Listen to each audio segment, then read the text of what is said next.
What's going on, guys? Harold here, Figuremania Show. Hope you guys are doing well wherever you are in the world. And in today's video, we're taking a look at the S.H.Monsterarts Anguirus 1972, and I'm very happy to finally have this figure in my collection.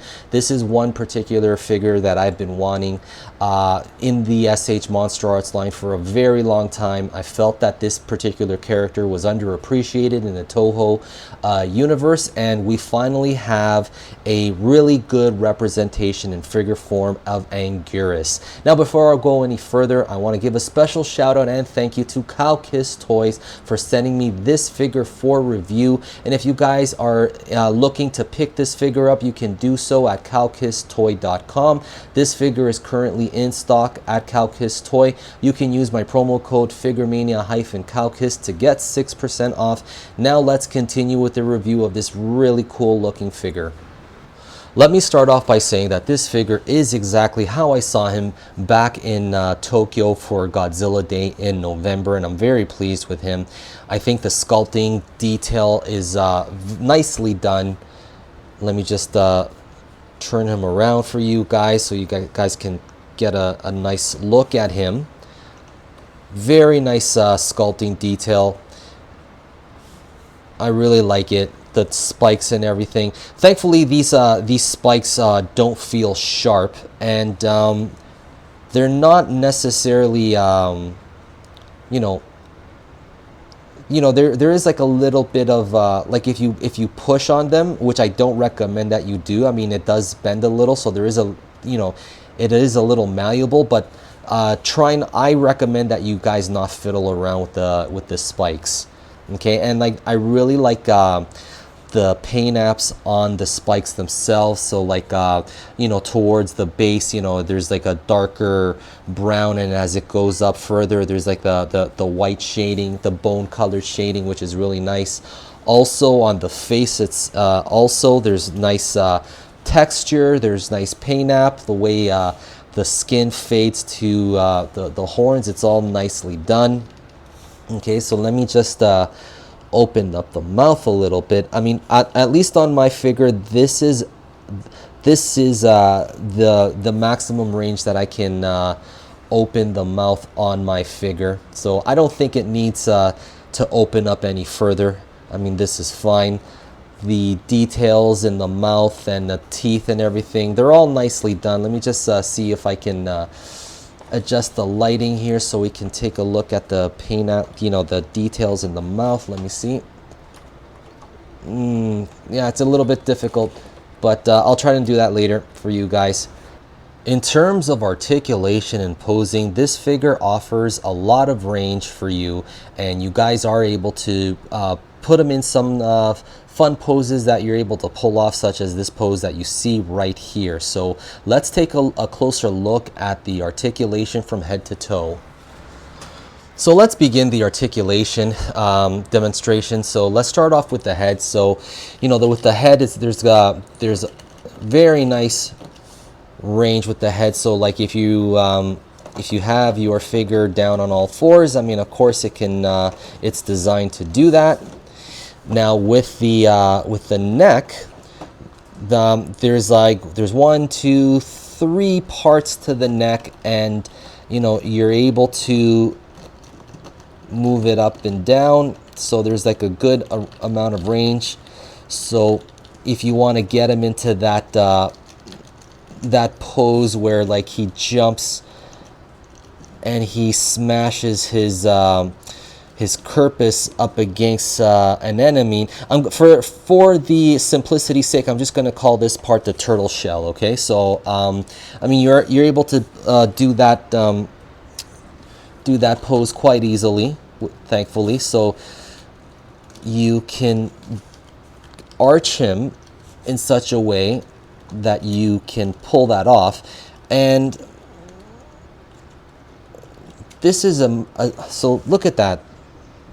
So you're able to, that's very good. I really like the range that you're able to push this figure in. So when he's doing that jumping back and smashing either Gigan or King Ghidorah in the face with his spiky shell. So There's a lot of good range. I was worried that this figure was not going to be able to do this. I thought they were going to stick to like a gamma type articulation where only you can move the arms and the legs. So thankfully, you know, there is body bending for this figure. Okay, so you can push the neck down even further if you wanted to, or just push it the opposite direction all the way back. Very cool. Okay, and now this the turtle shell is like on a, how should I say this? It's like it's a free floating piece. Okay, so it's kind of like he's wearing a backpack. Okay, so I guess this is like, it's meant to be this way, so like you're able to get more out of posing him. Okay, so just so you know that it is there. Okay, but if you clearly, like if you do it for you toy photographers, I mean, you're gonna get this annoying gap and things, you know what I mean? So like you just have to find ways to minimize that. Okay, and I've seen some reviewers already take you know, take his upper body out and then pull the shell off, which you can't. So let me see if I can do that. So yes, I just popped his upper body, and here is the turtle shell, or the Kerpis as other people might call it. Very nice. So let's see how he looks without it.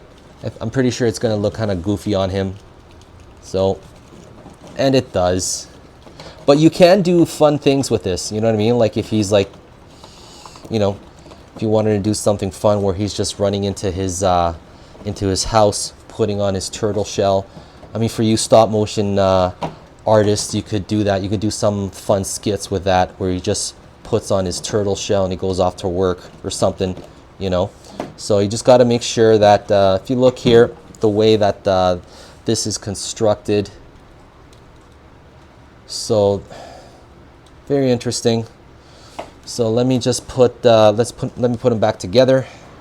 There is enough articulation on the arms where you can almost get him to cross his arms. I've actually popped off this arm a few times trying to get him into this pose, because like there's just so many cuts and things, and if you just push it a little bit too much, then you know, this part here, at least on my figure, will pop. But it's easy to put back on. Okay, so in terms of like the hands or his front feet, you know, there is a good range of like, which is okay. Good ankle or wrist movement on this figure. Now let's look at the legs.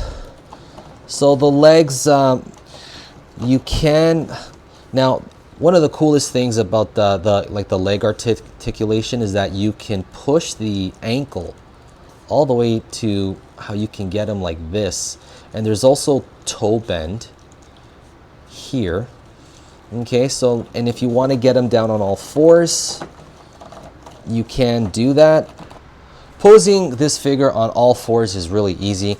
And now, no matter what preference you have, whether you want to pose them more like a realistic animal like this, you can pull it off. Or if you want to be more film accurate, where, you know, it looks like he's kneeling down, you can of course pull that off. So the option is there for you, which is really nice. So I mean, this is more akin to the film, you know, but for me personally, I want to treat this character like that he's not in a, there's not a person in a suit, that he's more like of a real life creature. So I want to try and get him you know, in a more realistic pose, and I think you can almost pull that off, which is nice. So that's pretty cool. So the option is there for you guys. So whether you want to be more akin to like how you see them posed in the film, or if you want to do a little bit more you know, freestylish like this, you know, the option is there for you, which is really nice. Let's do some size comparisons, and for the first one, of course, let's put out his buddy Godzilla 72, and this looks really cool.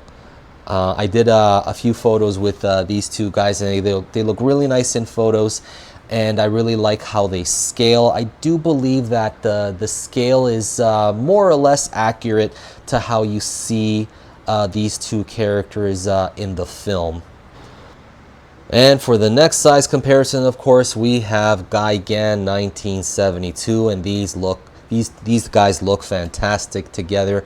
Now, you know, from the time of recording, you know, Bandai did tease that Ghidorah 72 is on the way, but we have still yet to see a reveal of that character. So I'm very eagerly awaiting to see what that character is going to look like. I can't wait for that for Ghidorah 72 for sure.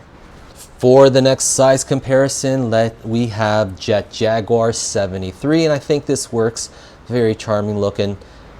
And for the next size comparison, we have Mecha Godzilla 74.